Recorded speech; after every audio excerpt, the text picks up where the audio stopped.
I hope everybody made it back from Missouri smoothly, and if you're still trying to get back, safe travels the rest of the way. Looking back at it, guys that played well defensively, we felt Debo Williams certainly gave us an opportunity to win. Offensively, Trey Knox and Nick Harbor, we felt had really good games for us. And then special teams-wise, Mitch Jeter and Andrew Colasurdo did a really nice job. Injury-wise, I would say it's a long list. We were worried about Mario Anderson coming out of the game. He will be fine. Trevon Ball and Tree both, had some injuries yesterday. I would say both those guys are questionable for Saturday. Stone Blanton came out of the game well. Cason Henry is questionable. Marion Brown, I would say, is questionable. Vershawn Lee is questionable, and Xavier Leggett is questionable. And I'm not trying to be vague with you guys. That's literally where we are today. We got back last night late, and then they were in the training room today. A lot of those guys are getting tests done today, and don't have the results back. And then obviously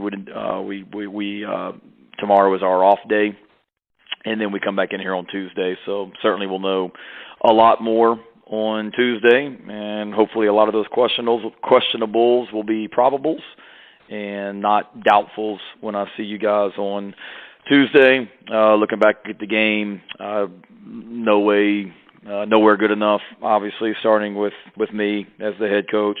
Offensively, we just weren't good enough when we got in plus territory, specifically the red zone. You kicked away too many field goals. I think we had a 1st and 10 we had 4 different series of offense where we had a 1st and 10 on the 33-yard line in. I think we were on the 33, the 20, the 22 maybe, and the 5, and got a total of 9 points out of it. So that's tough. Defensively, not enough negative plays. I think we had no sacks. We had 2 tackles for loss, and we didn't have any takeaways. So that's a bad recipe. Proud of the response of our guys in the second half. Like I told you guys yesterday, I liked our locker room at halftime. I liked the response in the second half. We just didn't make enough plays in the second half. People can say we weren't ready to play. We came out and got a 3-and-out on the very first series defensively, and then we went down the field offensively and, had a chance. We're in field goal range, had a good call, we thought, on 3rd down. We took a sack. Made a field goal really, really tough at that point, and got 0 points out of it. But our first possession offensively, first possession defensively, we're good. And then for whatever reason, kind of got on our heels a little bit after that, in the first half particularly. That starts with me. We got to continue to get our guys in position to make plays. We continue to see young guys. We mentioned Debo Williams as somebody that played well defensively. Easily, in my opinion, could have mentioned Jalen Kilgore. You guys are very astute. Surprised y'all didn't ask me yesterday, but I'm sure you noticed Jalen Kilgore played nickel for us yesterday. That's pretty impressive for a true freshman to be able to come in and do that and do it at a high level. He made a lot of plays yesterday. There were some times where he got matched up one-on-one with their receivers and made some good plays. So, to see him come in and do what he's doing, to see Nick Harbor play like he played. Nick played close to 60 plays yesterday and did a really good job. So, these freshmen, they got to continue to get better. The ones that aren't contributing right now, we need them to continue to come along, and confident that they will. So it's back to work today. Obviously disappointed with the performance yesterday, but new week, and let's see if we can keep grinding, which we will, keep working, which we will, and see if we can find a way to play well out in College Station on Saturday morning. I guess it will be out there. So any questions that you guys have? Hey, Shane, it's Dave. Looking back at some of the 3rd down sacks that Spencer had last night, looking at the tape now, did you see any one consistent thing about what was leading to those problems? No. I was really watching the game live like you did, David, I really thought I would turn on the tape on my iPad on the plane last night or this morning when I got in early and watched it and just see that it was just, a bunch of guys missing blocks on every play, and because it looked like, a lot of times guys are coming through just unblocked, and it wasn't that, it was a lot of it was not good enough, but it was more just all five guys had a hand in it. And I shouldn't say all five, I should say all seven if you count quarterback, running back, tight end. There was one time where we needed to double team a defensive end with the running back and the tackle, and the running back just didn't get quite enough on the guy before he got out on the route. There was another one where it was, really on Spencer, to be honest with you, and he'll tell you that, where, we were protecting with 5 and they brought 6. And if that happens, he's got to know to get rid of the ball, which he's done plenty. He missed one yesterday and that got him hit. And then all 5 offensive linemen certainly, had a hand in it. Whether it be, a bust or a technique issue or whatever it might be. And quarterback got hit way too many times. I've said that too many times, this year. It is what it is when you have, counting Jackson Hughes as a scholarship lineman, which he's not currently, but, I expect to be at some point here soon. We've got 7 offensive linemen that are out with injuries right now. And we've got to help the guys that are in there because we are so thin. We've got to help the 5 that are in there. They're good enough, and we've got to help them with everything and just continue to be better for them. But to answer your question, though, third down, it was we all had a hand in it, and then also the receivers. We got to be able to get open. Missouri played a lot of man coverage on us yesterday, and said we're going to heat you up and play man coverage and see if you guys can win. And we did that at times, but we didn't do it enough.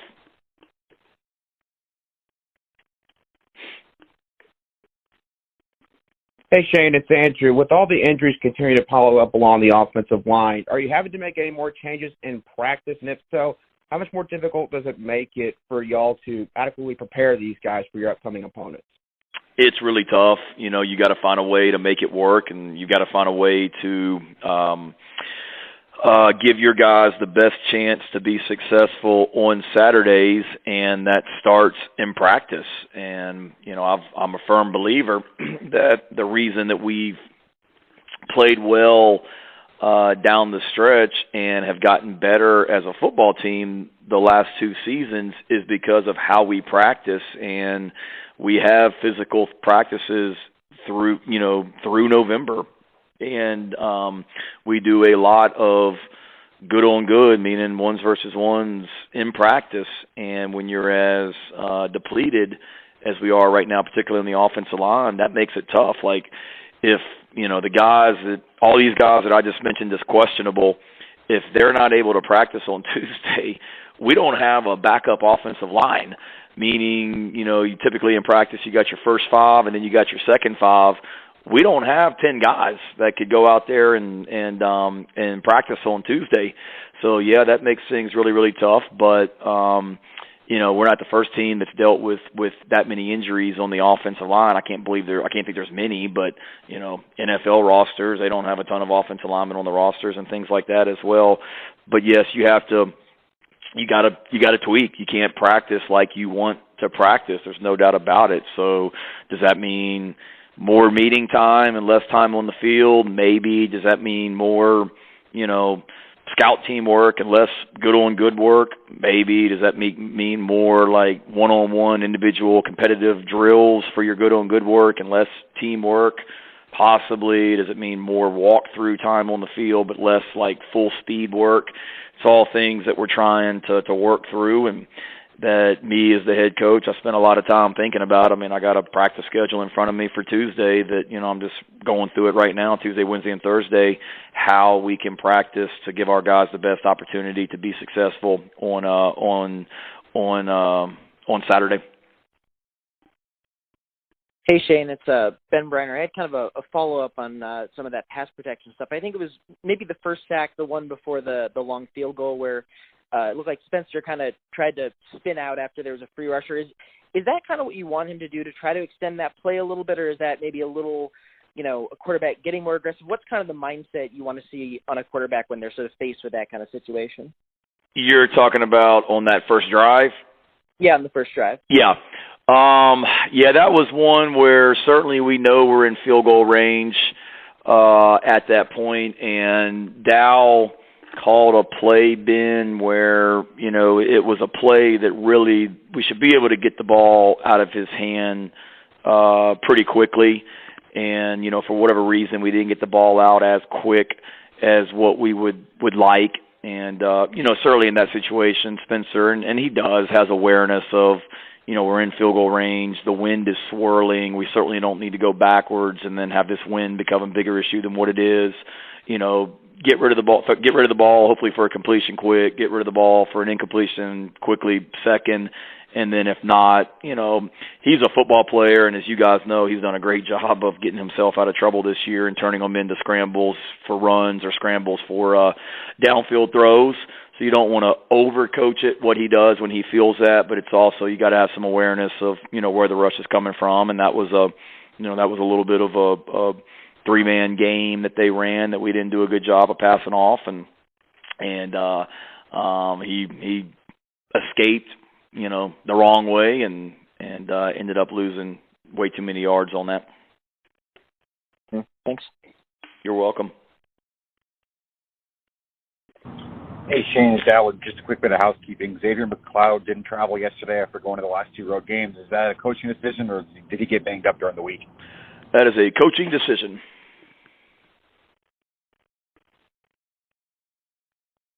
Hey, Shane, it's Jordan. The second half, you mentioned how pleased you were with kind of the defensive response, and you guys got Missouri into a lot more third downs and even stopped them short on a number of times. Was that kind of scheme adjustments or guys just making plays, how you've been saying?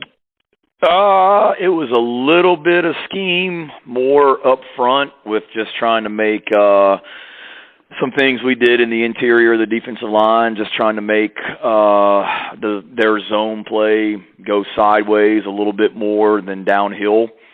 So a little bit of scheme, but really we didn't do a ton more. Honestly, Jordan, I think it was just our guys on defense playing with, just a little bit more hair on fire mentality, whatever you want to call it.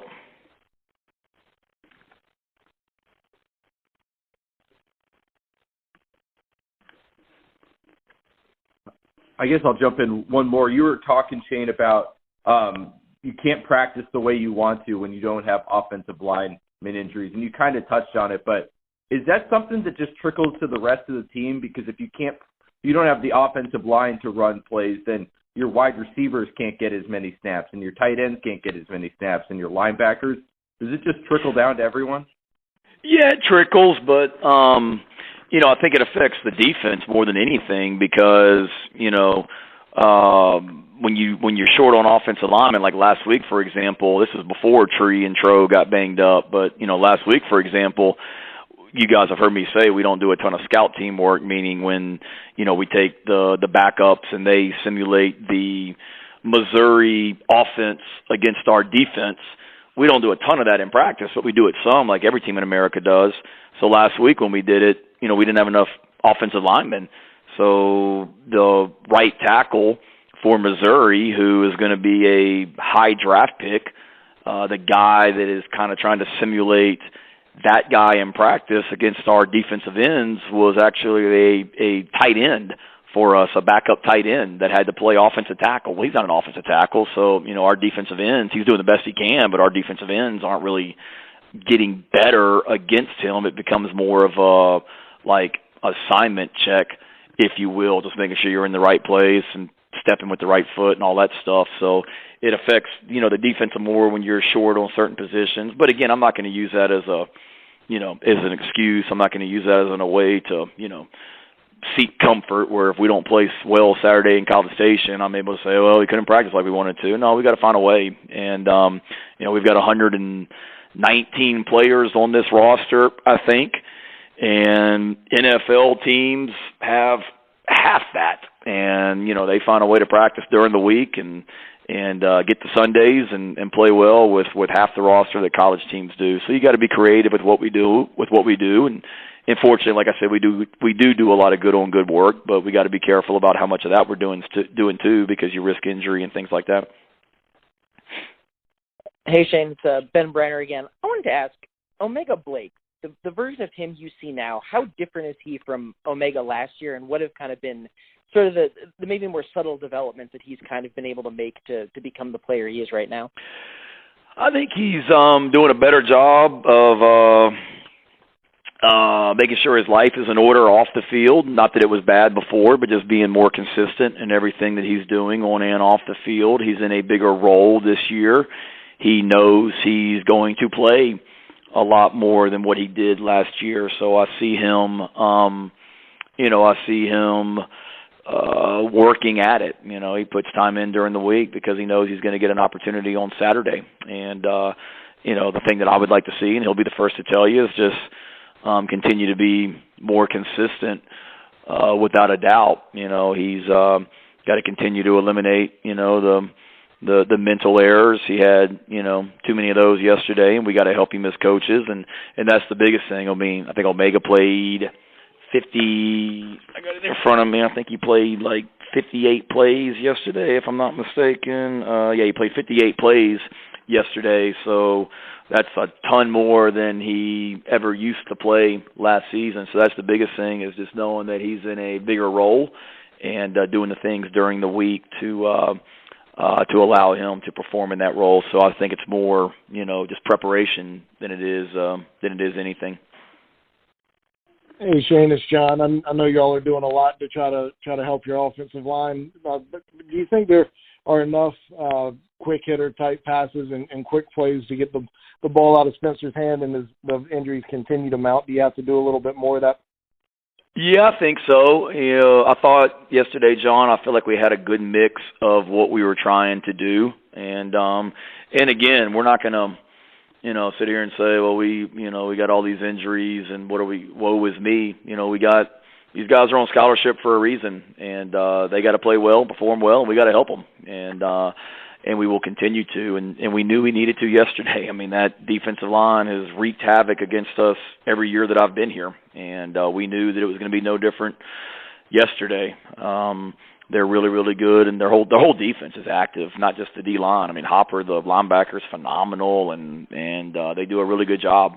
But we knew we needed to protect them more, knew we needed to protect them, and feel like we mixed it up. I mean, if you say, okay, you're always going to get the ball out of Spencer's hands quickly, then, the defensive line, you worry about them now jumping and batting balls and things like that you saw happen, or that you see happen some, caused a turnover for us earlier this season. We tried to move the pocket. We tried to chip the defensive ends. There were times where, y'all saw us, we motioned the tight end in and tried to pin the defensive end. There were times where the tight end blocked him, and then the guard pulled around and helped, and all kinds of things. So, we had screens. You call screens yesterday for that reason, to try and, negate the pass rush, and felt like we had two screens called really at ideal times for what Missouri did, and we weren't able to get much out of them. So you continue to look at it, but yes, to answer your question, John, we got to continue to find ways to get the ball out of Spencer's hands quickly, but also knowing that future opponents, we're playing a team this weekend that's got a phenomenal defense, especially their front, and they know that as well. So they're not always, they're going to have a plan for all the quick hitter stuff as well.